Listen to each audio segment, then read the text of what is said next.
Hello नमस्कार दोस्तों, मेरा नाम है रोहन और मेरे साथ है अहमद और आप सुन रहे हैं। मोम भैया। तो Rohan, happy new year sir बहुत हैप्पी न्यू बहुत। ईयर आपको। और तो सर लेकिन मैं एक पूछना चाहूंगा कि रिजोल्यूशंस जो संकल्प लेते हैं आप लोग हर नए साल पे, तो वो आपने क्या ले रखा है इस साल? मेरा इस साल का न्यू ईयर रेजोल्यूशन ये था कि इस साल में कोई न्यू ईयर रेजोल्यूशन ना लूं। नहीं, मैंने एक दो रेजोल्यूशन लिए हैं जो हम बात करते रहते हैं अक्सर कि थोड़ा सा राइटिंग को लेके और डिसिप्लिन अपने आप को हम्म। करना है। तो मेरा उसी के आसपास रेजोल्यूशन है कि एटलीस्ट सिटिंग फॉर 5 आवर्स का मैंने एक रेजोल्यूशन अपने आप को दिया है कि टेबल चेयर पे बिना इंटरनेट किए, बिना कहीं गए, मैं 5 घंटा चाहे सोचूं चाहे लिखूं, ये दोनों अलाउड है। तो ये चार, आज चौथा दिन है नए साल का, तो ये 4 दिन आपने फॉलो किया इसको? जैसे मैंने 5 घंटे तो नहीं किया, बट 2 आवर तो प्लस तो मैंने किया है। तो क्या रिजल्ट, तो शुरुआत मतलब बहुत अच्छी नहीं है। संकल्प अभी से ही थोड़ा थोड़ा तो कमजोर पड़ने लगा है, डगमगा रहा है। डगमगा रहा है। ये भी था कि ये थोड़ा वीकेंड तक था, अब सोमवार से तो अब अपने को पूरा डिसिप्लिन में हाँ, आना है। ये जो है ना, ये जो एटीट्यूड है ना आपका, सोमवार वाला, ये साथ में रहता है हमारे कि हाँ। अरे करते हैं, मतलब इस हाँ। अगले हफ्ते तो पक्का करते हैं। मैं कह रहा हूँ कि देन एंड नाउ क्यों नहीं करते हम लोग की, मतलब अभी क्यों नहीं करते? ऐसा क्यों नहीं होता कि हमारा और थोड़ा सा हरामी बना तो रहता है, देखो। मैं, क्योंकि देखो ये मैं आपसे नहीं पूछ रहा था, ये तो सवाल मैं खुद से ही पूछ रहा हूँ। क्योंकि वही कहते, ये तो ऐसा है कि मुझे लगता है पूरे विश्व की समस्या है ये, अरे आतंकवाद की तरह। इतना भी सख्त लौंडा नहीं बन जाना चाहिए। जैसे मुझे एक और चीज लगती है कि बहुत ज्यादा डिसिप्लिन में भी जो फंस जाता है ना, मतलब ऐसा नहीं कि मैं अपने आप को एक फ्री लाइसेंस दे रहा हूं ये बोलकर कि नहीं नहीं चलता है, लेकिन मुझे लगता है कि सख्ती की एक अपने आप में एक वो है। क्योंकि बहुत सख्त आप हो जाओगे ना तो फिर वो वही है कि वो एक एक एक एक जगह होती है, हाँ एक स्वीट जोन है सख्ती और हाँ हाँ। आराम का, जहां पे चीजें पनपती हैं, जहां पे बनती हैं चीजें। तो बेसिकली अरे जैसे एक जो दूसरा वर्ड है दिमाग में बहुत ओवर यूज्ड है, कंफर्ट जोन। ये जो आप बोलते हैं कि यार हम लोग क्यों नहीं लिखते, कि पहले तो ये कि आप अभी हाँ। लिखने जाते हो, ठीक है। ऑफ कोर्स हमें, आपको पता है कि जब हम लोग जिस दिन काम करते हैं वो जिसे अच्छा लगता है, 5 घंटे के जिस दिन बैठेंगे ना, इवेंचुअली अच्छा लगेगा। भले ही नहीं बैठ रहे तो बुरा ही लग रहा है, लेकिन नहीं भी कर रहे हैं क्योंकि मे बी डरते हैं, या फियर ऑफ राइटिंग एक होता ही है आपको बेंच पे बैठने से पहले, कि writing is a tough job. मतलब इतने सालों बाद जब मेरी जो एक एक्सपीरियंस आया, भाई राइटिंग मुश्किल काम है। वो वहाँ पे बैठ के वो वर्ड बाय वर्ड डालना एक मुश्किल, और खासकर जब आपको राइटिंग जैसे जैसे आपको आती जाती है वो और मुश्किल बनती जाती है, कि आपको पता होता है अपना आपका काम कि यार ये अच्छा नहीं है, इसको बेटर करना है, और आप अपने आप से जूझते हो खालीपन से। लेकिन मेरा हम्म। सवाल ये है, एक तो आप रहते हो कि यार, क्योंकि मुझे पता है कि आप राइटिंग नहीं कर रहे हो तो फिर भी आप राइटिंग के बारे में सोच रहे हो। एक्चुअली आप राइटिंग सोच नहीं रहे हो, पर राइटिंग के बारे में सोच रहे हो, क्या मैं लिख नहीं रहा हूँ, क्या मैं लिख नहीं रहा हूँ, और अब लिखने चले जाते हो। तो आप इसमें से दोनों में से किसको कंफर्ट जोन मानते हो? अब ये किसी भी एक लाइन को अगर हम एक्सट्रीम में ले जाएंगे तो फिर वो नेगेटिव हो जाती है। तो जो तुम बोल रहे हो सही है कि अगर हम लिख नहीं रहे तो राइटिंग के बारे में सोच रहे हाँ हैं, डेफिनेटली, हाँ। है ना। लेकिन वही है कि उसका एक्सट्रीम ये है कि आप नहीं ही लिख रहे सोचे हो जा रहे हो। और अपने आप को बहाना दे रहे हो कि हाँ सोचे ही जा रहे हो। दूसरा क्या मुझे लगता है कि एक जो नहीं लिखना और लिखना ना, हम लोग ड्रामा समझते हैं तो ड्रामा अपनी लाइफ में भी डालना चाहते हैं, है ना। हमें भी हाइज और लोस का पता है। तो ना वो हमारा लो होता है, उस लो को एंजॉय कर रहे होते हैं। हमें पता है अभी क्लाइमैक्स आएगा कल और 5 घंटे में लिख दूंगा मैं। राइट। तो खुद की लाइफ में भी एक ड्रामा फंसा रखा है, मुझे लगता है कि नहीं नहीं, क्लाइमैक्स कल सुबह 5 बजे उठ के मैं ऐसा मतलब बनाऊंगा अपनी लाइफ का कि धपाधप लिख दूंगा। तो मुझे लगता है हम लो को एंजॉय करते हैं और उसको और लो ले जाना चाहते हैं ताकि एक उसके बाद तो ये हाई जो आए। बहुत, क्योंकि एक जो घंटा, जो 6 घंटा लिख रहा है ना रोज, उसमें हमें ड्रामा नहीं आएगा जिनको किक राइट राइट चाहिए। राइट। या मतलब हालांकि इसकी तारीफ नहीं हो रही है कि ऐसा करना चाहिए, बट मुझे लगता है शायद हम इस सुरूर को, इस हाई लो को एंजॉय करते हैं, या शायद जानबूझ के अपना दबाते दबाते हैं बुरा कि आराम आराम आराम, यूट्यूब यूट्यूब यूट्यूब, सोना सोना सोना, फिर राइट अचानक एग्जैक्टली, लिखना। मेरे जो आपने ये बात बोली ना अभी, तो उसी को मेरे को बड़ा अच्छा थॉट है इस पे।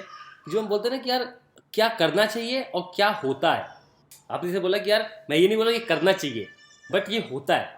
तो ये जो होता है ना, यही तो ह्यूमन है, hmm. That makes us human.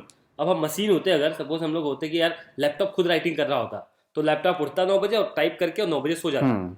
अब हमारा क्या है कि हमको जब तक महसूस नहीं होगा, जब तक एहसास नहीं होगा, जब तक अपने को गिल्ट नहीं आएगा कि यार आज मैंने काम नहीं किया, तब तक वो राइटिंग का जोश भी नहीं आता उस तरीके हम्म। का फिर। और अगर जब तक बहुत लिख भी ना लो, फिर थकावट भी आती है। तो वो जो एक करेक्टर आर्क होता है राइटिंग में, तो अपने भी राइटिंग का एक आर्क होता है कि भाई बहुत लिखा है, अभी थोड़ा सा पढ़ेंगे, बहुत फिल्में देख ली, थोड़े दिन नहीं देखेंगे। हाँ। मुझे लगता है कि जो सारे आइडियाज भी आते हैं, वही क्या बोर होते हो, आप किसी चीज़ को ज़्यादा ऑब्सेस्ड होते हो, किसी चीज़ को अलग नज़रिए से देखने लगते हो, फिर आपको वो निकल के आता है आपके अंदर से राइटिंग, क्योंकि है तो थॉट ही ना, है तो राइटिंग इज ऑल अबाउट बिल्कुल पर्सपेक्टिव, बिल्कुल। आपका क्या नज़रिया है। एक पर्सपेक्टिव अच्छा है, मुझे किस्सा याद आया। जो एक हाँ राइटर है डैन ब्राउन, जिन्होंने वो लिखी है बड़ी फेमस दा विंची कोड। तो दा विंची कोड के राइटर का एक था कि वो क्या करता है जब he stuck with a writer's block. वो बोलता है मैं लिटरली शीर्षासन में उल्टा लटकता हूँ बहुत देर तक। और लिटरली जो तुम बोल रहे हो ना कि पर्सपेक्टिव। चेंजिंग पर्सपेक्टिव, बोलता मैं उल्टा देखता हूँ दुनिया को। फिर मुझे लगता है कि नहीं, वो ऐसा भी तो हो सकता है, वो कैरेक्टर वैसा भी तो हो सकता है, ये इवेंट ऐसा भी तो हो सकता है। तो लिटरली वो पर्सपेक्टिव चेंज करता है अपना। राइटिंग पे तो हम आते ही रहेंगे, हम लोग चूंकि मीडिया से जुड़े हुए हैं बॉम्बे में और राइटर्स हैं इन जनरल। और हैबिट्स की बात करते हैं, मैं पूछता हूं तुमसे कुछ जो तुमने बदला है अपने आप में, मतलब कॉन्शियसली कि हाँ अब ये मैं बदलूंगा, और फिर तुम बदल पाए, कितनी सक्सेस मिली कितनी नहीं मिली, उसके बारे में। आपको तो पता ही है, तो मैं आपको प्रोफेशनल लाइफ के चेंजेस बताऊंगा। पर्सनल लाइफ पे तो मैंने बहुत चेंजेस किए हैं, और मैं ना सर बहुत ही किताबी तरीके से चेंजेस किए हैं। बहुत लोग फील करते हैं वैसे करते हैं, मैं ऐसे कुछ किताबें पढ़ी, मुझे लगा कि यार किताब में लिखा है सपोज कि किताबें पढ़नी चाहिए, ठीक है, उससे फायदा होता है, तो हम्म। मैं किताबें पढ़नी चालू कर दी। क्योंकि भाई फलाना आदमी कह रहा है, ओबामा कह रहा है, या गांधी जी ने कहा था, बट मुझे महसूस हुआ कि यार किताब पढ़ने से फ़ायदा होता है। तो एक आदत में धीरे धीरे करके आया। लेकिन जो बता, जो बड़ा चेंज आता है, जो लाइफ स्टाइल का चेंज है, ड्रास्टिक चेंज, ड्रामेटिक चेंज करते हो, तो आपको तो पता ही है कि मैं किस तरीके से लिखता था, किस तरीके से ऑपरेट करता था अपनी लाइफ में। तो बेसिकली कुछ मतलब आप थोड़ा उसके बारे में आप एक्सप्लेन करो चलो कि मैं मैं कैसा बताता हूँ था अभी अपने आपके लिसनर्स नज़रिए को। से थोड़ा तो सा। रोहन हमेशा से एक अच्छा राइटर था और सब उसका काम पसंद करते थे, करते हैं। तो लेकिन फिर भी एक इसका फेस था जब थोड़ा सा ऑर्गेनाइज नहीं था, ये ऑर्गेनाइज नहीं था, मतलब थोड़ा सा टाइम को लेकर, थोड़ा सा अपनी हेल्थ को लेकर, और थोड़ा सा इन जनरल मतलब थोड़ा बिखरा हुआ था कि बहुत सारा टैलेंट बट बिखरा हुआ। अगर उसको समेट लिया जाए तो जैसे वो एक प्रॉब्लम इसके अंदर थी जो इसने बदली है। अब उसको कैसे रियलाइज हुआ और उसने कैसे बदली, वो रोहन बताएगा अब। तो मैं जाता था तो अरे हेमंत सर हर चीज़ में एकदम, मतलब कि घर में चले जाओ तो आपको ऐसा लगेगा कि ये कोई इंटीरियर डिजाइनर अभी निकला है इसको पूरा फिट करके। तो उस तरीके से चीज़ें होती ना, सलीके से अपनी जगह पे, और ये। और फिर मैं पहुंचता था, तो मैं बैग भी लेके पहुंचता था ना, तो मेरा पर्स जो होता है, जैसे पैसे रखते हैं, वो पर्स इतना मोटा होता था कि पर्स को मैं मोड़ नहीं सकता, क्योंकि उसमें इतने तरह के कागज भरे हुए हैं दुनिया भर के, जो मुझे खुद को नहीं पता किस दिन काम आएंगे या किस चीज़ के काम आएंगे। 3 साल पहले का टिकट रखा हुआ है मैंने, वो भी लोकल का, जो कि 24 घंटे में एक्सपायर हो जाता है, क्योंकि मुझे नहीं पता क्या चीज़ लाइफ से फेंकनी है, क्या रखनी है, क्या करना है। और बैग इतना वजन होता था, मैं कंधे पे ना कूली लगता था एक लैपटॉप लेके, कि उसको गिरते पड़ते पहुंचता था। बाल कटाने की तमीज नहीं। तो और अरे जब मैं इनके घर पहुंचता था हमेशा, तो अरे एक होता ना आदमी का रिएक्शन कि यार ये कैसा आदमी आया, कि मतलब ठीक है बाकी मतलब ठीक करता है, इसका बाकी कुछ लाइफ में सेट नहीं है। मतलब मेरा खाने को लेकर कोई डिसिप्लिन नहीं था, जो सामने आ गया, जैसा सामने आ गया उसको खा लिया। तो बाद में मैंने टेस्ट कराया तो मुझे 26 की उम्र में मेरा फैटी लीवर निकला था। तो जो लोगों को दारू पीने से होता है अरे वाह, फैटी लिवर हुआ है। मतलब जब मैंने इनको बताया तो बोले यार बहुत हेल्थी हो तुम, लोगों को दारू पी के, बियर पी के, नॉनवेज खा के भी फैटी लीवर नहीं होता है, तुमने वेज खा खा के, बर्गर खा खा के फैटी लीवर कर लिया। तो फिर एक दिन मैं अरे हेमंत सर के यहाँ था, तो ऐसे कुछ बात चल रही थी, हम लोग राइटिंग की, क्राफ्ट की और कर रहे थे। फिर उन्होंने एक हमारी इस चीज़ें बात आई कि यार कैसे खुद को ऑर्गेनाइज करें, क्योंकि मैं चीज़ें टाइम से डिलीवर नहीं कर पाता उस टाइम पे, वो दिमाग में बहुत सारा मैस हो गया था। और वो क्या था, वो फिजिकली भी दिखता था और मेंटली भी था। जो मुझे रियलाइज हुआ कि आपके ना कई बार मेंटली मैश होता है, वो फिजिकली भी होता हाँ है, आपके कमरे में होगा, आपके पास होगा, आपके कपड़ों में होगा, आपके बाल में होगा। और कई बार होता है कि जो फिजिकल मैस है वो आपके दिमाग में आता है, तो आप कुछ काम ऑर्गेनाइज तरीके से कर ही नहीं सकते। तो मैंने जब इनको देखा, फिर तो कभी इन्होंने एक बार मुझे बोला भी कि यार थोड़ा सा ऑर्गेनाइज हो जाओ। तो उस समय क्या बहाना होता है आदमी का कि यार ये मेरा स्टाइल है, जो हम लोग बात करते थे कई बार कि आपको कहते हैं यार याद है कि मुझे। मतलब कि यार मुझे लगता है कि मैं अरे, क्योंकि वही है कि आपका काम चल रहा होता है तो आपके पास 75 बहाने होते हैं। तो मैंने जितना वो काम करता था, मुझे ये नहीं कि उससे बेटर कर सकता हूँ, हाँ मैं कहा नहीं नहीं मेरा ना ये स्टाइल है, इसीलिए मेरा चल रहा है सारा कुछ, मैं ऐसे मेस में मैं अच्छा ऑपरेट करता हूँ। तो ऐसा मैं मुझे लगता था। बट मेरी शादी भी हुई उस बीच में, हाँ। तो वो भी मैच करना मुश्किल है, सारी चीज़ें मैच करनी मुश्किल है, क्योंकि मैं मेसी बहुत था। फिर बाद में मैंने क्या किया, कमरे को सही किया, अपने अपने कमरे की चीज़ों को ना एकदम फिट कर दिया कि भाई कोई चीज़ जो उठाओ जहाँ से वहाँ रखो। और मैं बता रहा हूँ जो वो चेंज का एक्सपीरियंस है, वो बाहर का, फिर मैंने पर्स खोला, पर्स में से पुरानी टिकट, पुराने वो निकाल के, पर्स इतना पतला कर दिया मैंने कि पर्स में सिर्फ नोट है, एकदम चिपक जाता है अभी। फिर ना बैग में सिर्फ लैपटॉप होता है, चार्जिंग में 3 चार्जर लेके, पता नहीं क्यों 3 चार्जर लेके चलता था मैं, मुझे नहीं पता कि एक चार्जर कहाँ काम आ जाए। तो फिर पहले चार्जर निकाले, नहीं यार एक ही चार्जर का काम लगता है। तो फिर एक चार्जर रखा मैंने बैग में, तो बैग क्लीन किया, अपना कमरा क्लीन किया, फिर किताबें जो मुझे पढ़नी होती हैं उनके लिए मैं सामने जगह बनाई कि वो सामने रहे, उनको पढ़ना होता है टाइम से। और थोड़ा सा फिर मैंने हेल्थ पे शुरू किया। हाँ। तो अरे जब मैंने हेल्थ पे अपना काम शुरू किया, मैं थोड़ा भागने लगा, सुबह उठ के ये किया। फिर मैं गया, तो अब क्या होता है कि आप जिन चीज़ों में होते हैं ना उनकी बातें करने लगते हो। तो मैं और हेमंत सर हर चीज़ के बारे में बात करते हैं, जैसा आप लोग सुन ही रहे हो। तो मैं इनके सामने गया, मैंने कहा यार सर मैं हेल्थ के बारे में बहुत हो गया, ऐसा वैसा ये है वो है। तो फिर इन्होंने अपनी चीज़ें निकाली कमरे से कि ये देखो ये ऐसा है वैसा है करते हो। तो मुझे देखा था, दुख हुआ। मैंने कहा सर आप इतनी बातें हम लोग करते थे, आपने कभी हेल्थ के बारे में तो बताया नहीं। तो बोले तो इन्होंने कहा कि तुम्हें देख के कभी लगा ही नहीं कि तुम्हारा उस तरफ भी ध्यान हो सकता है, क्योंकि जिस तरीके से मैं रहता था, जिस तरीके से मैं खाता था, तो उससे कभी इनको लगा भी नहीं कि नहीं ये तो कभी हेल्थ के बारे में नहीं सोचेगा नहीं। फिर मैंने कहा नहीं, मैंने कहा मुझे बताओ कि क्या क्या दुनिया में और होती है। तो बेसिकली पूरा लब्बल हुआ अब ये है कि जब मैंने चेंज किया वो ऐसा पॉजिटिव रहा कि अब मुझे लगता है यार इस लाइफ में मैं, मतलब होता है ना कि आपको रियलाइज होता है कि oh you got something here, कि यार यहाँ कुछ मिला है आपको। अब कमरा अच्छा दिखता है, मैं प्रेजेंटेबल तरीके से रहता हूँ, पर्स खोलता हूँ तो अच्छा लगता है। तो वही सारी चीज़ें अभी हाँ। एक एक करके ना अच्छी लगती है मुझे। मेरा बैग अच्छा लगता है मुझे, कपड़े सही लगते हैं, और काम भी इतना ऑर्गेनाइज हो गया है। तो अब मैं सोता भी टाइम से हूँ, काम भी टाइम से हो जाता है। जो एक फिजिकल मेस था ना वो लाइफ से निकला है, और उससे मेंटल पीस मिला है, एक फ़र्क पड़ा है उससे। और ऑल थैंक्स टू यू, मतलब क्योंकि जिस तरीके से फिर उसके बाद से पूरा गाइडेंस आया, फिर मुझे लगा कि यार नहीं अब ये चीज़ें बेहतर होंगी। तो अब जो आदत की जो सर बात है, एक दो आदत जो आपको लगता हो कि आपने अपने अंदर चेंज किया और कैसे करते हैं, मतलब क्योंकि कहीं मैंने पढ़ा था कि a man is what his habits are, इसलिए उसकी जो आदतें होंगी वैसा इंसान होगा।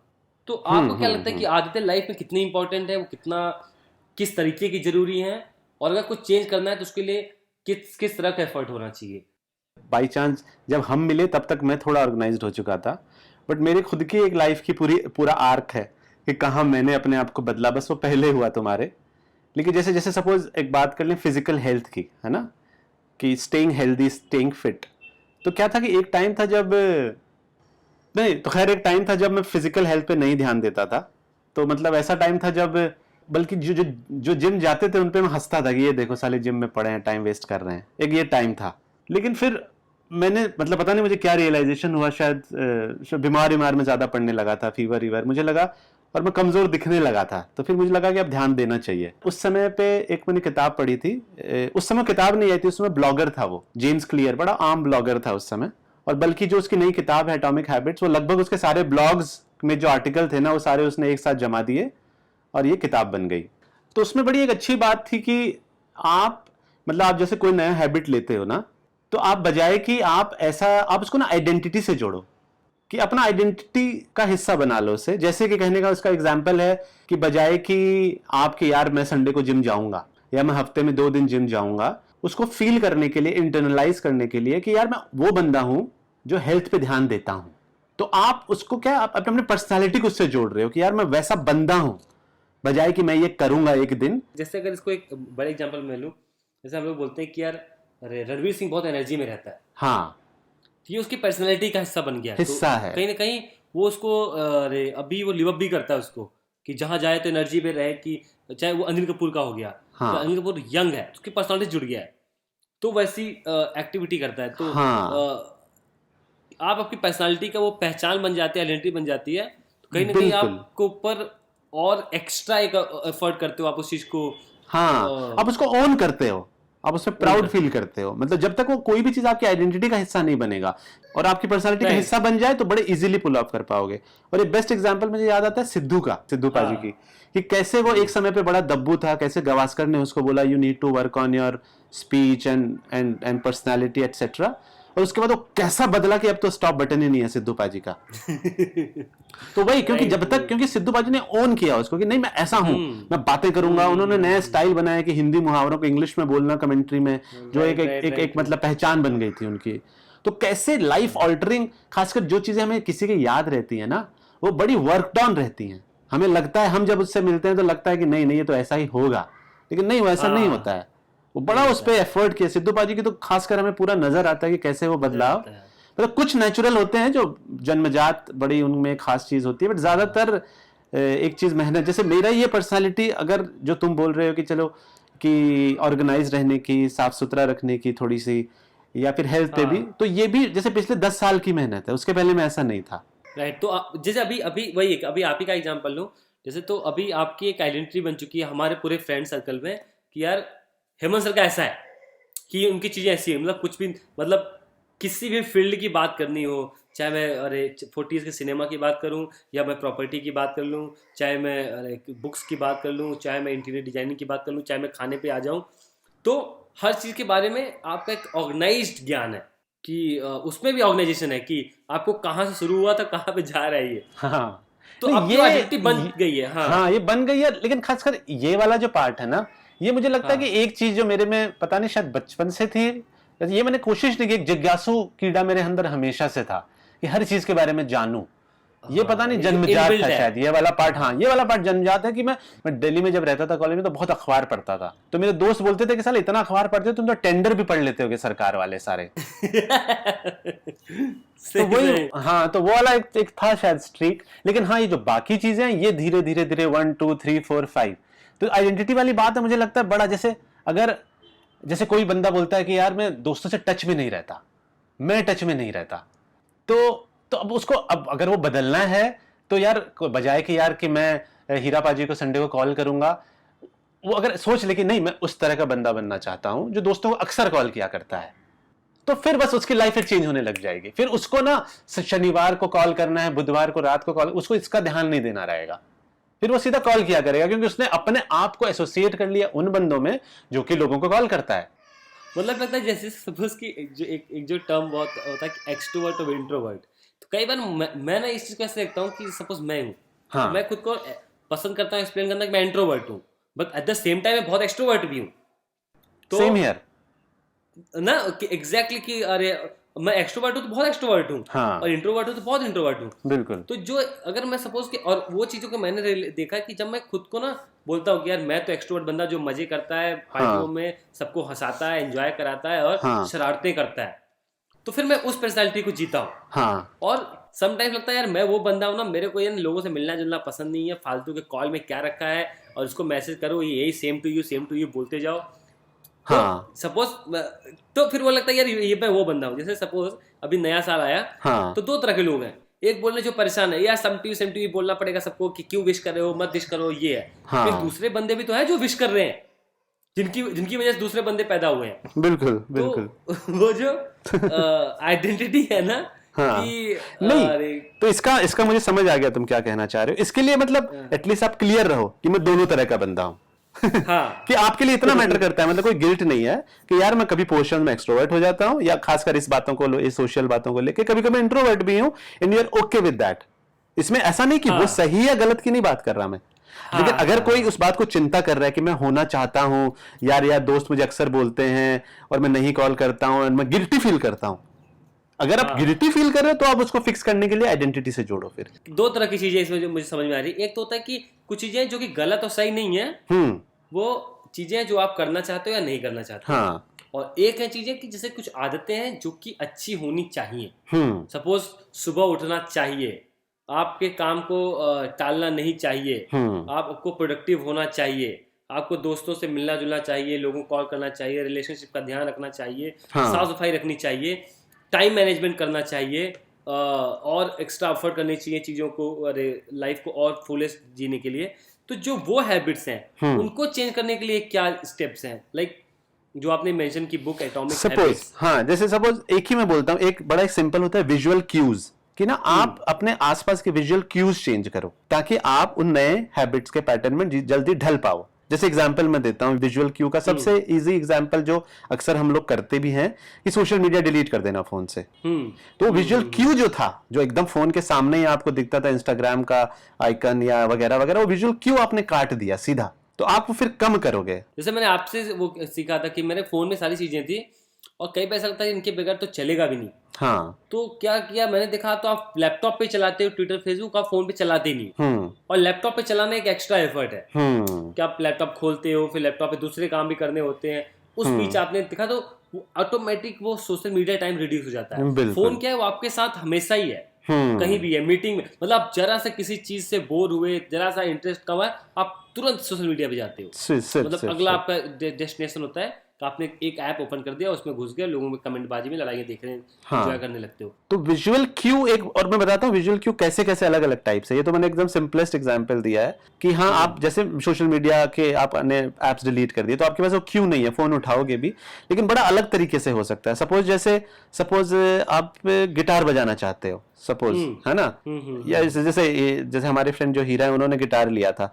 अब वो गिटार अगर अलमीरा में कहीं पीछे ऊपर वाले शेल्फ में रखा है, तो बहुत दूर हो गया फिर वो आपसे, है ना। आप जाओगे, अलमीरा खोलोगे, वो ऊपर वाले शेल्फ में स्टूल से चढ़ोगे और फिर उसको निकाल के फिर एक दिन पोंछोगे, फिर बजाओगे, तो उससे बेटर है कि आप उसको सोफे के पास रखो कि कभी भी बोर हो रहे हो, जिस समय आप फोन उठाते हो उस समय कम से कम आप गिटार उठा लो। तो बुक्स के बारे में मैंने ये चीज फॉलो की, बिल्कुल करेक्ट आपने बोला।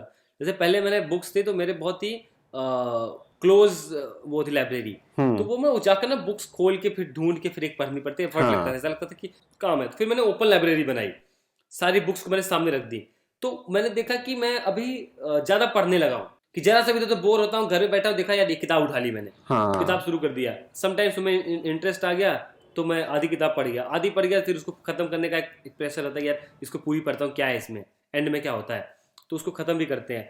तो वो विजुअल क्यू ही है, मतलब अभी मैं जैसे मैंने क्या किया हुआ, just because to avoid phone, क्योंकि आजकल का सबसे बड़ा एडिक्शन है सोशल मीडिया और फोन।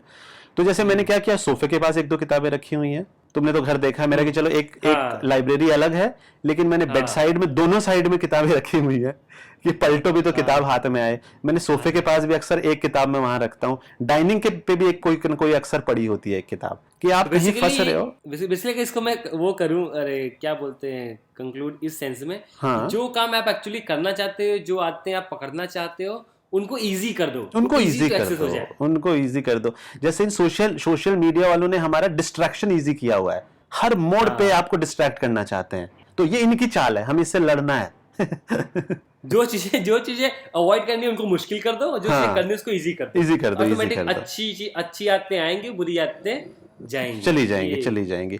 जैसे सिंपल है कि आप जैसे कैसे मेंटल प्रिपरेशन होता है, आपको पता है सुबह आपको सपोज रनिंग करने जाना है ना, तो आप शूज को, अपने स्पोर्ट्स शूज को निकाल के एकदम बेड के पास रख दो, ठीक है, या फिर इस तरह के जो विजुअल क्यूज डिजाइन कर दो कल सुबह के डिजाइन। जैसे अब मैंने एक जो नई आदत डाली है कि मैं क्या करता हूँ, रात को अपने लैपटॉप का वाईफाई बंद कर देता हूँ, वाईफाई अंदर वाला ही, क्योंकि मैं खोलूं तो सीधा कहीं भागू नहीं, दौड़ने न लग जाऊं सोशल मीडिया या रैंडम न्यूज और यूट्यूब में, तो बंद करता हूं। तो कम से कम एक क्यू मैंने उसको डिफिकल्ट किया, मुझे क्या करना पड़ता है, जाके तो उसको चालू करने जाने के लिए भी एक एफर्ट है, तो आदमी अवॉइड करता है। तो हाँ, एक मैंने इंचार्ज बिठा रखा है अपना, सोचो तो, कि वो चालू करता है, तो आपने एक ऑब्स्टिकल बना दिया। तो बेसिकली इजी करना अच्छी आदतों को, ऑब्स्टिकल बनाना बुरी आदतों के बीच। क्या बात है, ये बहुत ही फैसिनेटिंग है ये थॉट। जैसे अभी मैं इसको रिलेट कर पा रहा हूँ चीजों में, इसे कल मैं बताता हूँ कि कल मेरा फोन चार्ज नहीं था, तो अरे कल रात को मैं रात को सोशल मीडिया सर्फ थोड़ा सा, कि सोने जा रहे हो ना, तो एंड टाइम पे ना एक दो न्यूज़ देखी और ये इधर देखा वो किया,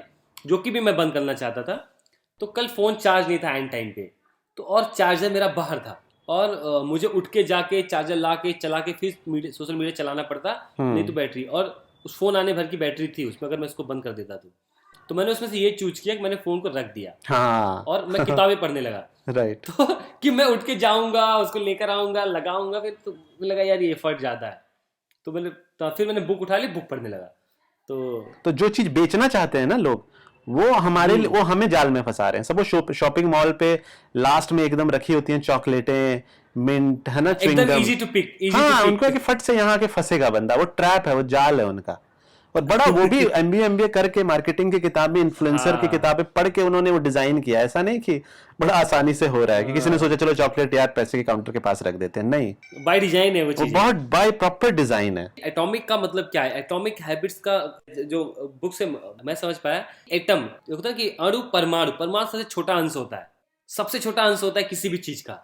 तो सबसे छोटी आदतों को बदलने की बात में है वो किताब, कि हम क्या करते हैं जब कुछ हम बदलना चाहते हैं तो हम क्या करते हैं, बड़ी चीजें बदलना चाहते हैं। जैसे मैं बोलता हूँ कि जैसे मैं दौड़ ही नहीं रहा हूँ और फिर मैं दौड़ने का सोचता हूँ, मैं बोलता हूँ मैं 10 किलोमीटर कल से भागूंगा। हाँ। तो मैंने क्या किया, अपने आप को एक ऐसा गोल दे दिया जो नहीं पूरा होगा तो मैं दुखी हो जाऊंगा, यार मैं 10 किलोमीटर नहीं भागा और मैं भी मैं रनिंग फिर से गिव अप कर दूं। तो वो जो बुक है वो बात कर रही है पिकिंग स्मॉल गोल्स। हाँ, कि आप अपने लाइफ इतने छोटे पॉजिटिव चेंज करो कि आपके लिए मुश्किल भी ना हो और वो आपकी लाइफ का हिस्सा भी बनते जाएं। तो उसको जो बड़ा अच्छा उसमें एक एक्सप्लेन किया था कि कैसे आप अगर 1% हर रोज बेटर होते हो, हाँ, तो आप एक साल में 70% बेटर होते हो। 365 दिन में अपने आप जो आप थे 70% बेटर हो गए। और अगर आप 1% वर्स होते हो, आप 0 हो जाते हो। तो वो जो बेटर होने की बात है ना, कि आप कुछ ऐसा नहीं कि आप 100%, जैसे सपोज कोई इसको सुन रहा है, हाँ। किसी को लगता है यार मैं ना अपने हेल्थ पे फोकस करूंगा, मैं अपने काम पे भी फोकस करूंगा, मैं रिलेशनशिप पे सबको फोन करूंगा, अभी मैं एकदम परफेक्ट, होता नहीं कि मैं सलमान खान का प्रेम बनूं, सब प्रेम बनने वाला हूं मैं मैंने प्यार किया और साम साथ, वो आप एक दिन में बनने की कोशिश नहीं बन करोगे तो सकते। आप फेल हो जाओगे। और बल्कि क्या होता है, आप बड़े गोल चुनते हो, आप उनको नहीं कर पाते, फिर आप सेल्फ पिटी ट्रिप पे चले जाते हो कि यार मैं कुछ अच्छा नहीं कर पाता, यार मैं डिसपॉइंट होते हो और उससे और भी मतलब मुझे लगता है फिर वो आपने आपको वर्स करना शुरू कर देते हो, आपको रिवर्स आपको साइकोलॉजी हो जाती है, यार मेरे से होगा ही नहीं, यार मैं तो उठूंगा ही नहीं, यार छोड़ो यार जाने दो यार। सपोज मैं 5 घंटा चलाता हूँ अभी फोन, सोशल मीडिया, तो मैं अपने आप को टारगेट दूं कि यार कल से ना मैं ना 4 बजे 4 घंटे चलाऊंगा, ठीक है। अब मैं इसको थोड़ा थोड़ा कम करूंगा ना, तो मेरे लिए पॉसिबल भी है और एकदम से मुझे जो क्रेविंग है ना वो होल्ड कर सकता हूं मैं। और फिर धीरे धीरे चीजें, अरे जैसे जो प्रैक्टिस की बात है जो उसमें बड़ी अच्छी, अब मैं तो इस चीज में बहुत ज्यादा बिलीव करता हूँ हाँ। कि bye practice you can do anything.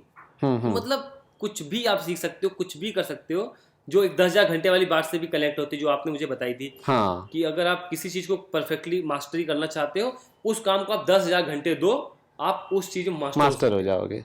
तो वो मुझे लगता है वो कहीं ना कहीं इस चीज से कनेक्ट होती है कि जो आपकी आदतें हैं वो धीरे धीरे चेंज होंगी। जब आप 10,000 घंटे तक जाएगी बात ना, तब तक आप ट्रांसफॉर्म हो चुके होगे और एक नए इंसान बन जाओगे। और मैं ये रिलेट भी कर पाता हूँ, जैसे जब हम मिले तुमने चेंज्ड सेल्फ मेरा देखा है ना तो ये मल्टीप्लाई हुआ है एक्चुअली पिछले 10-15 सालों में, धीरे धीरे धीरे धीरे, जो मुझे नहीं रियलाइज हो रहा जब हो रहा था, बट हाँ ये इतना मल्टीप्लाई हो चुका है कि कोई मुझे इतनी पॉजिटिव लाइट में देख पा रहा है, क्योंकि वही छोटी छोटी चीजें जुड़ती गई हैं जुड़ती गई हैं जुड़ती गई हैं। जैसे एक टाइम था जब मैं बोर्डिंग स्कूल में था, जब ना मुझे इंग्लिश समझ आती थी और ना मैं बोल पाता था, लेकिन वो मल्टीप्लाई हुआ है पिछले 15-20-25 सालों में ना, धीरे धीरे धीरे धीरे, तो अब मैं कंफर्टेबल हूँ लगभग। तो इससे ये पता चलता है कि कोई भी चीज मुश्किल नहीं है। ये मेरे साथ हुआ शुरू में, अभी जब मुझे नहीं आता था इंग्लिश, तो एक टाइम ऐसा आया कि मुझे लगा मैं सारी इंग्लिश सीख लेता हूँ, तो मैं एकदम इंग्लिश पूरा ऐसा कर दे मैं सारी सीख लूंगा। तो वो बड़ा डेस्परेशन था और फिर मुझे नहीं आया, क्योंकि आपको वो 1 महीने का काम नहीं है ये। लोग जो बोलते हैं 30 घंटे में सीखे 35 घंटे, 30-35 घंटे में नहीं होता ये मुझे लगता है लैंग्वेज, क्रिएटिविटी और स्पिरिचुअलिटी, ये फिलॉसफी, ये लाइफ टाइम प्रोसेस है। आप सीखते रहते हो। अभी मुझे हिंदी के सारे शब्द नहीं आते, हिंदी का ही सारा ग्रामर नहीं आता जो कि अपनी मातृभाषा है, तो मैं इंग्लिश का कैसे एक्सपेक्ट करूंगा 1 महीने में सब कुछ जान जाऊं। बिल्कुल। फिर मुझे एक चीज रियलाइज हुई कि यार मुझे क्या करना है ना, अपनी वोकैबुलरी में, अपनी ग्रामर में अपने को हर दिन 2 चीजें सीखनी है, 2 चीजें ऐड करनी बस। तो मे बी आज से 4 साल बाद, 5 साल बाद वो चीजें मेरे लिए आम भी हो जाएंगी, नॉर्मल भी हो जाएंगी और मुझे ज्यादा एफर्ट भी नहीं लगेगा। और वो प्रोसेस ऐसा है कि मैं उससे भागूंगा नहीं। बिल्कुल। इससे हुआ कि मैं उसको अपने आप को सिर्फ इंग्लिश का, मैं सारा काम छोड़ दिया, मैंने लिखना छोड़ दिया, पढ़ना छोड़ दिया, खाना छोड़ के मैं सिर्फ इंग्लिश की पढ़ाई कर रहा हूँ। अब मैं जब इंग्लिश बोलने लगूंगा उसके बाद दूसरे काम करूंगा, उसमें क्या होगा कि दूसरे काम भी नहीं हो रहे और मैं इंग्लिश भी नहीं बोल पा रहा हूँ। नहीं बोल पाओगे, मतलब बहुत ज्यादा वो एक पॉइंट पे इतना प्रेशर आ जाएगा कि वो हाई प्रेशर सिचुएशन में बिगड़ जाएगी चीज। हाँ, तो जो एटॉमिक वाली जो बात थी ना, मुझे इतनी कनेक्ट से किताब पढ़ने का ना, तो हुआ क्या कि अरे बीच में मैं कुछ दिन जब मैं कपिल शर्मा शो लिख रहा था, तो किताबें पढ़ने का टाइम नहीं मिलता था कि मैं लगातार सेट पे हूँ, शूटिंग पे हूँ, ये एंट्री है वो एंट्री है। तो फिर बाद में जब किताबों का किताब पढ़नी चाहिए, तो बहुत सारी किताबें एक साथ मंगा ली। और अब ये टेंशन हमेशा हूँ कि मैं किताबें नहीं पढ़ रहा हूँ, इस टेंशन में हूँ। फिर बाद में मुझे रियलाइज हुआ यार कि टेंशन नहीं लेना उसका, किसी चीज की टेंशन नहीं लेनी, थोड़ा थोड़ा पढ़ना है बस। तो जैसे मैंने किताब शुरू की, जैसे मैं गेम ऑफ थ्रोन्स की किताब ऑर्डर की थी क्योंकि बुक बहुत फैसिनेटिंग लगा था, बिल्कुल। तो मैं बहुत उस राइटर को पसंद करता हूँ। तो मैंने वो बुक मंगाई, तो 7 किताबें, मोटी मोटी किताबें हैं, 600 पेज की। तो मुझे लगा यार ये किताबें कैसे पढ़ी जाती होंगी, बट जब मैंने थोड़ा थोड़ा पढ़ना शुरू किया तो मैं बता रहा हूँ 10-12 दिन में एक किताब खत्म हो गई और आई वांट मोर वाला वो क्रेव बचा रहा, क्या मुझे और चाहिए इसमें से। तो वो जो मैं देखा कि वो जो छोटी छोटी चीजें ऐड हुई है ना, मैंने 10 पहले दिन मैंने 10-15 पन्ने पढ़े क्योंकि स्टोरी पिकअप कर रही थी, मुझे थोड़ा कम समझ में आ रहा था चीजें कि यार कैसा जा रहा है क्या जा रहा है। फिर जब स्टोरी समझ में आने लगी, जब उसका ड्रामा बढ़ने लगा, जब उसकी इंटेंसिटी बढ़ने लगी, तो मैं 50-50 पन्ने, फिर 100-100 पन्ने, फिर ऐसा हो गया कि मैं पूरा खत्म करके ही उसको फिर हो रहा है। एक दो दूसरी बात है, मैं अगली बात से कनेक्ट करता हूँ। एटॉमिक बुक में ही था कि जो हमारे रिवॉर्ड है, सपोज हम कुछ अच्छा करते हैं, जब कुछ करते हैं यार ये काम मुझे करना है, सपोज मैं आदत चिकन हो कि यार सुबह मुझे भागना है, ठीक है। अब भागने के हम इसलिए भाग रहा हूँ कि मैं हेल्दी हो जाऊँ और मेरी बॉडी बन जाए, मेरी रनिंग की स्टेमिना बढ़ जाए कि मैं 10 किलोमीटर भाग सकूँ, 20 किलोमीटर या मैराथन भाग सकूँ। लेकिन क्या मैराथन ऐसा है कि मैराथन तो मैराथन होगा तब पता चलेगा, डेली के लिए जो मोटिवेशन चाहिए वो कहाँ से आए। तो एक बड़ी अच्छी बात थी उसमें कि आप खुद को डेली रिवॉर्ड करो, आप खुद के लिए एक रिवॉर्डिंग सिस्टम बनाओ कि आप जो कर रहे हो, सपोज मैं राइटर हूँ तो मैं ऐसा चीज़ों को राइटिंग से जोड़ता हूँ कि यार मैंने उठा और सुबह उठ के मैंने सपोज 2 स्क्रिप्ट खत्म की, 2 स्टोरीज मैंने लिखी, और उसके बाद मैंने जो वो एफर्ट किया ना उसके लिए मैं अपने खुद को कुछ रिवॉर्ड करूँ। यार मैं उसके बदले अभी मैं कुछ फिल्म देखूंगा उसके बदले, या मैं अपने आप को फ्रीडम दूं कि यार उसके बदले मैं ना एक ये किताब पढ़ूंगा, या उसके बजाय मैं कुछ ऐसी फिल्म देखूंगा जो मुझे होता है गिल्टी प्लेजर है, यार एंजॉय करना, नहीं देखना लेकिन फिर एंजॉय कर लूंगा। तो वो जो उस प्लेजर जो मिलेगा ना, तो उस रिवॉर्ड के लिए मैं उस प्रोसेस, वो साइकिल शुरू हो जाएगी। जैसे एक मुझे बात याद आई, वो एक डायरेक्टर है बाहर के, जड एपेटाओ, तो उन्होंने एकेडमी अवार्ड भी जीता है उसके लिए, स्क्रीन प्ले के लिए, नॉक्ड अप और 4-5 उनकी बड़ी बेहतरीन फिल्म है। तो वो उसका यही था कि मैंने बनाया हुआ है कि मैं 3 घंटे लिखता था, मतलब नॉक्ड अप की बात हो रही थी जिसके लिए एकेडमी अवार्ड नॉमिनेशन था उनका, कि मैं 2 घंटे लिखता था, फिर 2 एपिसोड ब्रेकिंग बैड के देखता था, फिर मैं 2 घंटे लिखता था, फिर 2 एपिसोड ब्रेकिंग बैड के देखता था। तो भाई वो रिवॉर्ड सिस्टम बनाया हुआ था कि यार ऐसे ऐसे कम से कम चलता रहे वो सीक्वेंस। हाँ राइट। अभी जैसे मैंने भी ये चीज को जब मेरे को समझ में आया, पहले क्या मेरे साथ भी ऐसा होता था यार कि गलत आते, मतलब होता था कि अब मैं डिस्ट्रक्शन पूरी तरह खत्म ही कर दूंगा, मैं कुछ करूंगा नहीं, मैं बस बैठा रहूंगा लिखूंगा, बट रियलाइज हुआ कि यार वो पॉसिबल नहीं है। नहीं वो वही नहीं जहां से हमने बात शुरू की था ना कि हाईज और लोज चाहिए, एकदम हाई पे नहीं आप तने रह सकते, इसीलिए जैसे और ये छोटे छोटे रिवॉर्ड, छोटी छोटी कामयाबियों पे, कि आपने छोटा सा लिखा, छोटा, जैसे मैं साइनफेल्ड के एपिसोड मुझे बड़े पसंद है, मैं रिपीट पे भी देखता हूँ, तो मैं कुछ लिखता हूँ अच्छा कुछ है तो एक एपिसोड उसका देख लिया, तो उस तरह का मजा आता है कि यार ये तो बड़ा इंजॉयबल वाला माहौल बन गया। एटॉमिक हैबिट्स की जो 2 इम्पोर्टेंट बातें हैं, एक तो है कि आप बड़े चेंज के चक्कर में मत पड़ो, सीधा ही बड़ी गोल के नहीं कि यार मैं तो अभी बॉडी बना के बॉडी बिल्डर ही बन जाऊंगा, या मैं पूरा इसी का एक्सपर्ट बन जाऊंगा या बन जाऊंगा। आप उस दिशा में, वही जो आपने वो बात बोली थी, उस दिशा में मेहनत थोड़ी थोड़ी करो, आप एज ए पर्सन वो चीज बनो। कि सपोज मैं रनर हूँ, ठीक है, तो मैं रन करता हूँ, तो ठीक है, मैंने अगर आज 1 घंटे भी भागा, मैं 10 मिनट भी भागा, मैं 5 मिनट भागा, पर मैं भागता हूँ, मैं नहीं भागूंगा ऐसा नहीं हो सकता। तो वो चीज आपको ले जाएगी और आप जाओगे तो ऑफकोर्स आप जाओगे 5 मिनट भाग के, तो ऐसा नहीं है कि आप जाओगे 2 मिनट वापस आ जाओगे, आप जाओगे तो आधा घंटा भागोगे और स्टेमिना बढ़ेगा, धीरे धीरे बेटर ही होगा।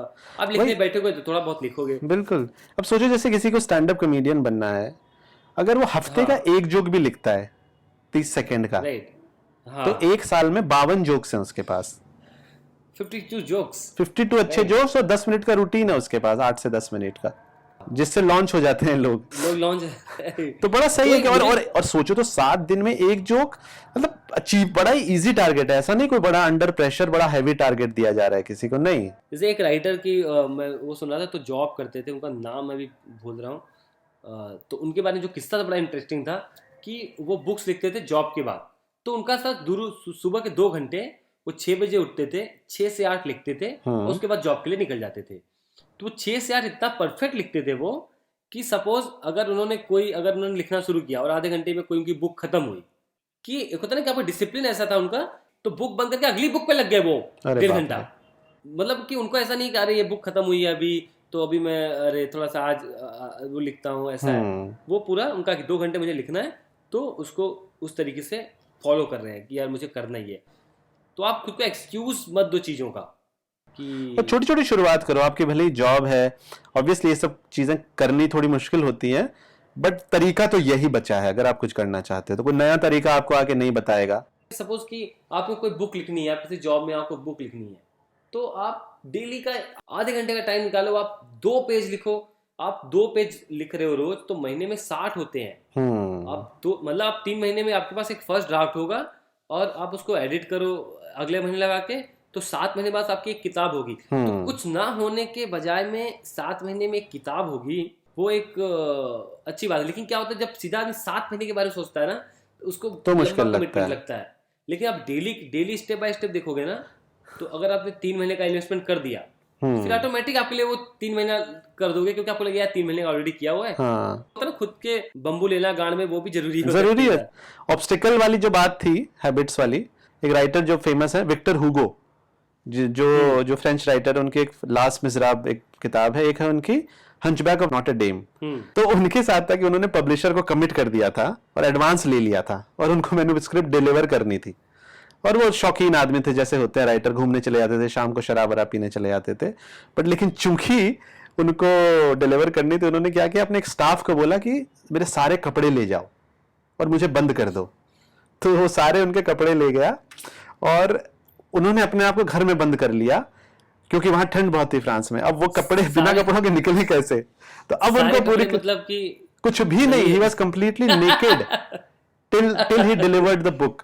तो ये आदतों के बारे में ये हमारी जो सारी डिस्कशन थी, और बहुत ही इंपॉर्टेंट मुझे लगता है चीज है लाइफ में, क्योंकि आप चीजें बदलोगे तो ही कुछ चेंज आएगा, अपने आप तो नहीं आएगा। कि जो आपको वही जो आप कर रहे थे, अगर वही करते रहेंगे तो कुछ नया एक्सपेक्ट नया नहीं नहीं कर होगा। सकते। एक और छोटी सी अगर बात आप इसमें रह गई थी कि मतलब कि क्या उसको बोलते हैं, हैबिट स्टैकिंग। कि हैबिट स्टैकिंग मतलब एक के ऊपर एक स्टैकिंग जो बोलते हैं। तो अगर 2-3 हैबिट स्टैक करो, कि वो 3 चीजें आप साथ करते ही करते हो। जैसे जो बोलते हैं कि रिचुअल, कि मैं कॉफी बनाता हूँ, कॉफी बना के टेबल पे बैठता हूँ और फिर मैं लिखने लग जाता हूँ। तो ये 3 इवेंट जुड़े हुए हैं। आप जैसे जो बहुत इसका सिंपल एग्जांपल है कि आप बाथरूम जाते हो, फ्रेश होते हो, फिर ब्रश करते ही हो, आप कभी नहीं भूलते ब्रश करना, बोलते हो, क्योंकि वो हाँ 3 हैबिट जुड़े हुए हैं साथ में। हाँ, तो वैसे भी आप अपने आप ऐसे जोड़ सकते हैं कि नहीं नहीं। तो बेसिकली इनको बोलते हैं कि रिचुअल्स, कि आप जो मेन हैबिट्स हैं उनके अराउंड रिचुअल आप 1-2 बना लेते हो, ताकि आपको सेट कर दें और आप उसमें घुसा लें। कुछ लोगों का अच्छा होता बहुत है लोग कि ना, लैपटॉप पे बैठते ही म्यूजिक लगाना, तो उनको हाँ सेट कर देता है, वो उधर ले जाता है। तो ये जुड़ा है, म्यूजिक लगाना एक हैबिट स्टैकिंग का हैबिट नंबर 1 है। फिर हैबिट नंबर 2 है लिखना। तो ऐसे 3-3 चीजें हैं। जैसे ना, जैसे मैं इसी चीज कैसे देखता हूँ कि लोग ना रूटीन को बड़ा ही एक बोरिंग। बोरिंग या नीचे लेसर उनका नजरिया है हाँ इसके हाँ बारे में, हाँ। कि यार रूटीन क्या क्यों करना, खास करके क्रिएटिव फील्ड में, कि यार मैं तो अपने हिसाब से करता हूँ, मैं मेरे मूड में आता है लिखता हूँ, मैं जब मैं फोटो खींचता हूँ, जब मेरा मन करता है पेंटिंग बनाता तो हूँ। ऐसे लोग ना ऐसा भी एक आध कहानी, 2-4 पोयम, बस इतना ही लिखवाते हैं फिर। हाँ, तो मैं वही कहना चाहता हूँ, जो क्रिएटिविटी में जो मैंने रियलाइज किया, जो मैंने मास्टर्स को जब मैंने देखा है, जब मैं चाहे बात करूँ स्टैनली क्यूब्रिक की बात करें, चाहे हम लोग वो मास्टर ऑफ सस्पेंस थे अल्फ्रेड हिचकॉक, या मैं बिली वाइल्डर की बात करूँ, तो वो जितने भी ये लोग हैं ना, उन्होंने 60-70 फिल्में बना दी, और ये बिना रूटीन के पॉसिबल नहीं नहीं है। पॉसिबल है। वो ऐसा नहीं था कि वो उनको इतने ख्याल आए, अगर वो चाहते तो वो भी नहीं करते इतने काम। उन्होंने, मैंने देखा है कि इस काम को, क्रिएटिव काम को भी एज ए जॉब ही लिया था, कि वो उठते थे, बोलते थे you get up and you go to work, that's it. तो वो तरीका है आपको किसी भी फील्ड में सक्सेस होने का। वो चाहे अपने लिए क्रिएटिव काम करो, चाहे वो नौकरी में तो करवा लेते हैं, हाँ। अगर यही काम अपने लिए करो तो ज्यादा बेटर है। आप लोग ये सब अपनाएं और हमसे शेयर करें आपके एक्सपीरियंसेस कैसे हैं हैबिट्स और आप ये रेजोल्यूशंस बुक को पढ़ें लेकर। एटॉमिक हैबिट्स के बारे में, और इसमें बहुत सारी और भी चीज़ें हैं जो कि आपके लाइफ में बहुत ऐड करती हैं। हैबिट्स चेंज करोगे, आपकी सिचुएशन चेंज होगी, और हैबिट्स चेंज करनी है, धीरे धीरे करनी है। एटॉमिक, उसका जो परमाणु भाग है, उससे करनी है, और उससे आप बोर नहीं होंगे, गिव अप नहीं करेंगे। तो इस बुक का ये पूरा लबोलुआब है, और आई होप ये आपको लाइफ में कुछ पॉजिटिव चेंज लेकर आए। और अभी हम लोग बढ़ते अपने एक खास नए सेगमेंट की तरफ, जो हमने बनाया है खासकर करंट इश्यूज, फिल्म्स, वेब में जो कुछ चल रहा है, पॉप कल्चर में, उसको डिस्कस करेंगे। तो इसका नाम है रैपिड फायर बेइज्जती। और आज रैपिड फायर बेइज्जती में हम लोग डिस्कस करने वाले हैं इस साल की सबसे बेइज्जत फिल्म कूली नंबर 1। आपको पता चला IMDb पे इसको 1 की रेटिंग मिली है। तो ये नंबर 1 फिल्म है ना, कूली नंबर 1 है, इसीलिए मुझे लग रहा है इसको 1 की रेटिंग मिली है। नहीं लेकिन अरे मैं थोड़ा ऑफेंड हूँ। ये आपको नहीं लगता कि कुछ साजिश चल रही है अपने देश में? आपको पता ही अपने देश में इसमें साजिश कितनी है अपने देश के खिलाफ। इतने सारे गैंग हैं, खान मार्केट गैंग है, बॉलीवुड गैंग है, JNU गैंग है, ये अवार्ड वापसी गैंग है। इतने सारे जो लोग हैं ना, एक गैंग है जो भारतीय सिनेमा को सैबोटाज करने की कोशिश कर रहा है, उस पर किसी की नजर नहीं आ रहा है, द रिव्यू गैंग।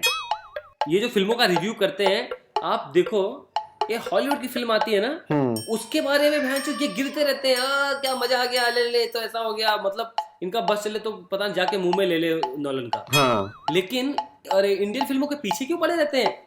जो किसी फिल्म को उठा लो, रेस 3 उठा लो, ठग्स ऑफ हिंदुस्तान उठा लो, सड़क 2 उठा लो, अभी कूली नंबर 1 है, कूली नंबर के पीछे पड़े हुए हैं यार। आप देखो कूली नंबर 1, मैं बता रहा हूँ आप। तो मैं चाहता हूँ थोड़ा सा वो रोहन बताओ कि क्यों वो एक मास्टरपीस है, लोगों को समझ तो आया इस कॉन्स्पिरेसी का। ये जो लोग हैं ना, ये इंडियन फिल्मों को जानबूझ के ऐसा कर रहे हैं, क्योंकि ये जो फिल्म है ना, देखो इनको क्या लगता है कि हर बार एक नई कहानी हो, ताकि लोगों को शुरू से दिमाग लगाना पड़े, शुरू से समझना पड़े चीजों को। अच्छा ये बात बताओ, आपने कूली नंबर 1 देखी है, ठीक है, पहले वाली।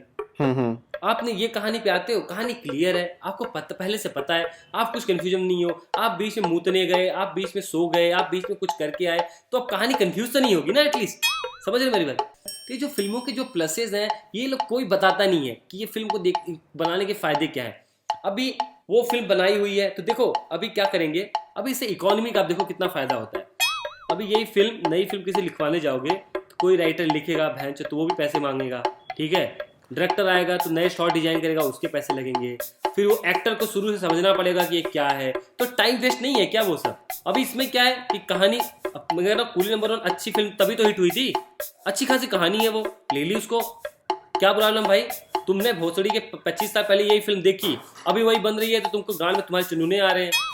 हमारे बुजुर्गों ने इसको देखा 25 साल पहले, हमारे अरे भारतीय समाज ने, हिंदुओं ने मिलकर इस फिल्म को हिट कराया, और आज तुमको उस फिल्म से प्रॉब्लम हो रही है, उस कहानी से समस्या हो रही है।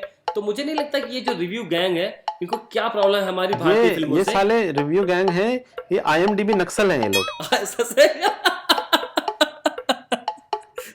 बिल्कुल सही कह रहे हैं आप, बिल्कुल सही कह रहे हैं आप, ये नक्सल, IMDb नक्सल है। सोचो, मैं कह रहा हूँ कि आपके कम करने से हम मानने वाले थोड़ी हैं। इन्होंने क्या किया, आप देखो सड़क 2 आई, इसकी इन्होंने जाकर डिसलाइक कर दिया, इसकी उसकी रेटिंग गिरा दी, तो इनको जो ये, और वो भी देखो महेश भट्ट साहब उन्होंने फिल्म बनाई है। जितने ग्रेट डायरेक्टर्स हैं, हमारे क्लासिक डायरेक्टर्स हैं, सबकी यार बेइज्जती कर रहे हैं ये लोग कि वो लोग चूतिया गए हैं, चूतिया गए हैं। ये गैंग ना, मुझे लग रहा है जो पैटर्नल लव है उसके खिलाफ है, जो पिता का प्यार होता है ना बच्चों के लिए, वो उसके अगेंस्ट लड़ना चाहते हैं ये लोग। अब महेश भट्ट साहब ने अपने बच्ची के लिए बनाई एक फिल्म, उसमें वो भूल जाते हैं पिता का प्यार। यहाँ पर डेविड धवन साहब ने वरुण के लिए बनाई, अपने बेटे के लिए।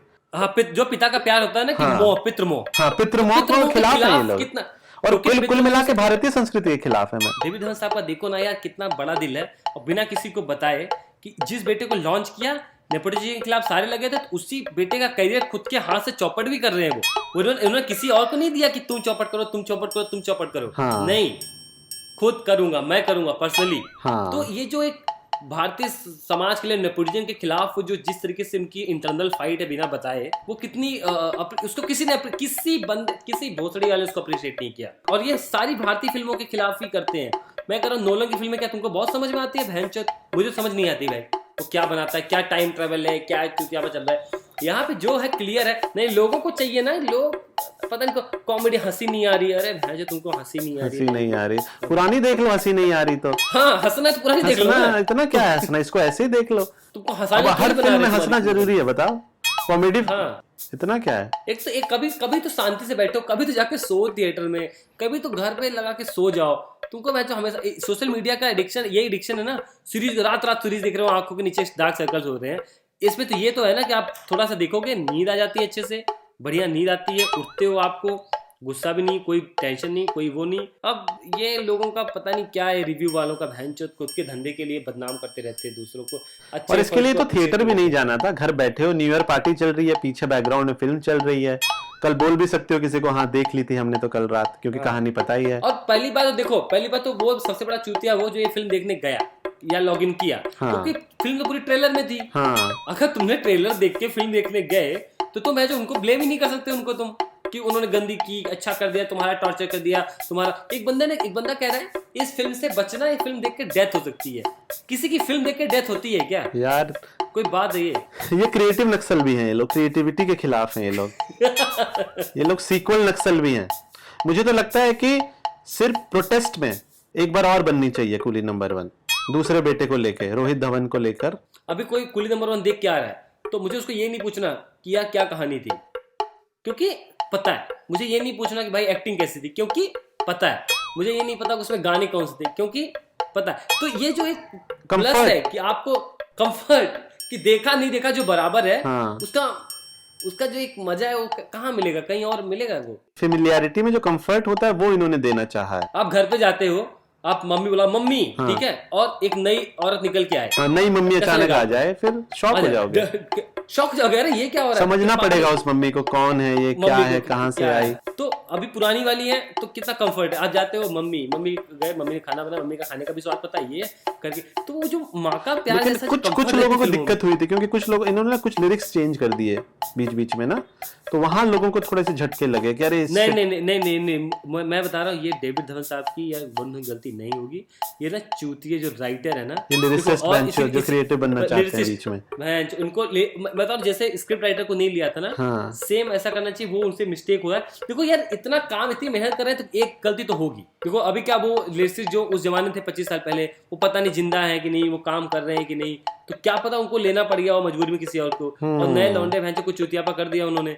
बट उस चीज के लिए हम उनको इतना ब्लेम नहीं कर सकते। एक गलती हुई है, कुछ लिरिक्स चेंज हुई। आपको बाकी गाने तो हुक लाइन तो आपको पता थी ना? हाँ, हुक लाइन तो पता था, और गाना तो हुक लाइन ही है, गाना होता है। बिल्कुल, ये था मेरा कि इस बड़ी प्रॉब्लम को सामने लेके आए, और आई एम श्योर कि लोग जागरूक होंगे, समझेंगे और इसके खिलाफ लड़ेंगे। जिसको देखो ना मुंह उठा के ना, जिसके पास आप क्या फोन आ गया ना, सबके पास कैमरा है, तो 2000 का कैमरा लेके कोई भी हैंचो बोल रहा है कि अरे ये फिल्म तो टॉर्चर थी, ये हो गया वो हो गया, तुमको पकड़ के दिखा रहे हैं हैंचो। बिल्कुल, और ये लोग जैसे इलेक्शन रिग होते हैं ना, ये लोग वैसे IMDb रेटिंग रिग कर रहे हैं। ये लोग डेमोक्रेसी पे खतरा है एक तरह से। मैं तो क्या हो गया भाई, 25 साल में ऐसा क्या हो गया तुमको? वही कहानी कि तुम क्यों भाई साहब, मैं तो एकदम पूरा, मेरा तो सर दर्द कर रहा है इस चीज को। नहीं चलो रहने, मतलब मैं सोचता हूँ, मतलब इसका यही समाधान है कि अभी पॉडकास्ट रिकॉर्डिंग के बाद हम जाएं और एक बार देखें फिर से। यही हमारा मुंह तोड़ जवाब है उस लॉबी के खिलाफ। बस और मैं तो जाकर रेटिंग भी करने वाला हूँ, रेटिंग बढ़ा के आऊंगा मैं। नहीं तो मैं सोच रहा हूँ कि यार कुछ समझ में आपको 1 से नीचे जा रही है, तो 1 तो होनी चाहिए, कूली नंबर 1, रेटिंग नंबर 1 जो भी है।